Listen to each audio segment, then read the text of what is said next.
There was a Florida Highway Patrol trooper who was just doing his normal patrol eastbound Interstate 4 near the DeLand area, and he sees a vehicle pulled off onto the shoulder of the road. The engine is running and the car's flashers are flashing, so it looks like it might just be a disabled vehicle.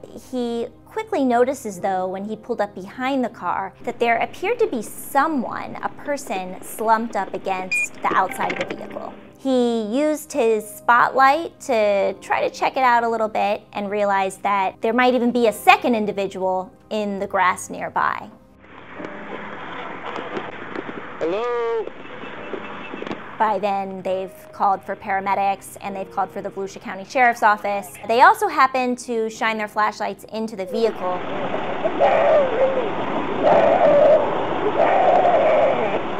And they noticed there are 3 small children in the back seat.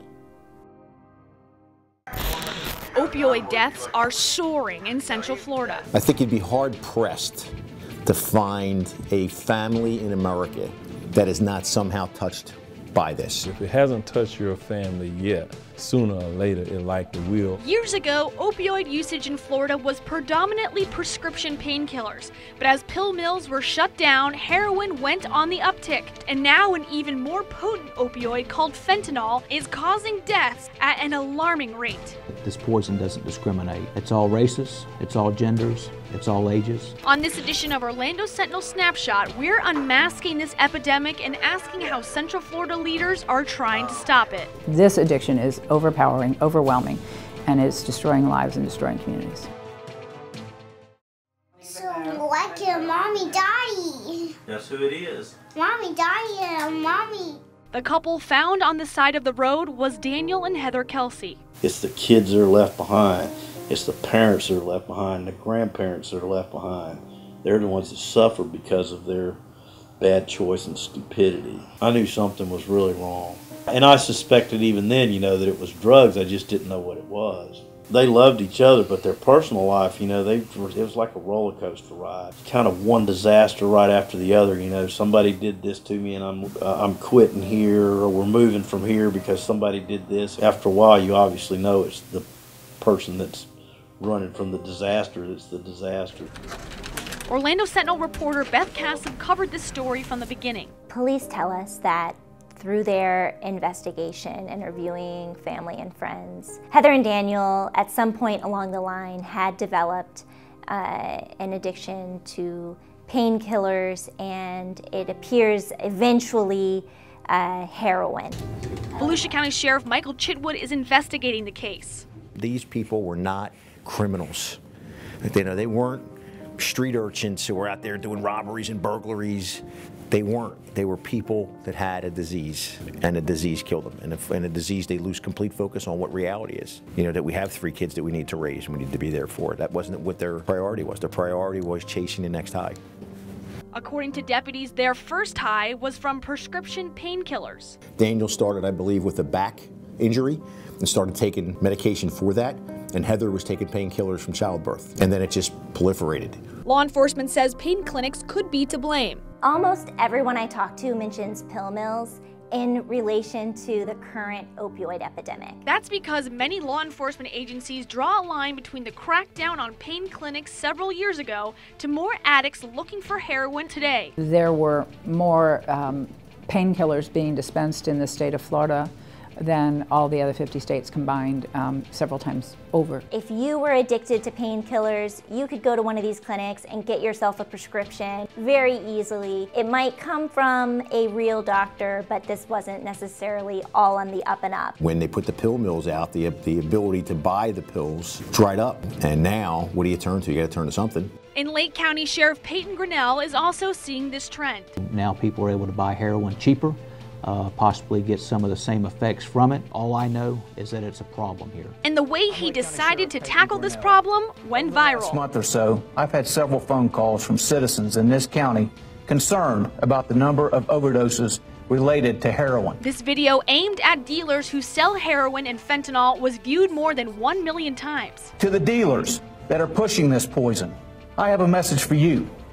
We're coming for you. The reason for the urgency is from the introduction of a synthetic opioid called fentanyl. Fentanyl is a painkiller. It's got really legitimate uses. Every hospital and clinic uses fentanyl to relieve pain. In the last 5 years particularly, illicit fentanyl on the street has become a huge problem. This new stuff, this lace stuff is freaking horrible. You might as well step out in front of a bus. It's suicide.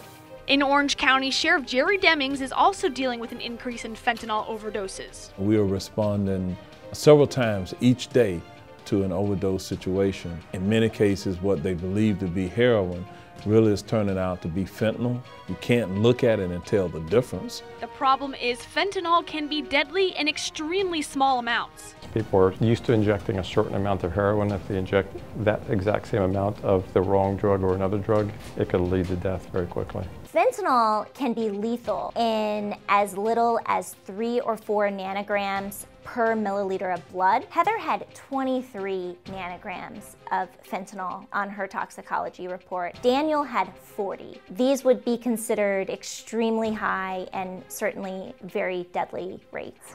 And law enforcement across the state is working to lower these rates using a product called Narcan. Usually they use a spray that goes through the nose, a nasal spray. It can also be injected. It will very quickly reverse the effects of an opioid overdose. Paramedics, as well as an increasing number of deputies and officers, are now carrying the life-saving drug. It's also available to citizens over the counter at the pharmacy. We only have on average about 4 minutes to get a person out of respiratory failure before they die. It's unknown if first responders used Narcan on Daniel and Heather. It's also unknown who sold them the deadly drugs. But if investigators do figure it out, the penalty will be severe. Let's not mince words here. These dealers are scumbags. What we have decided to do in 2017 is every overdose is going to be treated like a homicide. Daniel and Heather's family, however, says the dealers are not the only ones to blame. It's what happens when you make bad choices.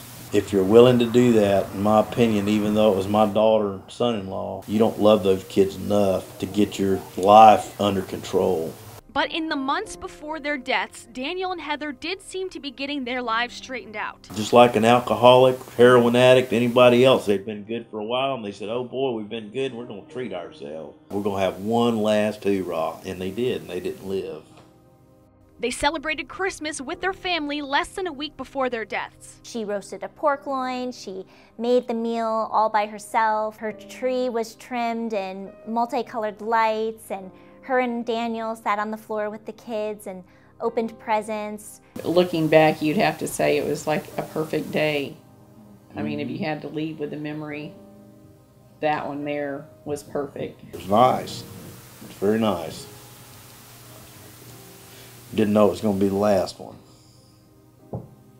Now, as these grandparents transition into being full-time parents again, the reality of their situation is setting in. Say cheese! Cheese and macaroni! Used to go out and work out in the yard all day on Saturday and come inside and take a shower, and 8 o'clock at night go out to eat and have a cold beer. No more. Oh, come on. There you go. Teenager years, I think, are going to be something else. When the oldest one is 18, I'll be 75. It's not life on hold, it's a life sentence.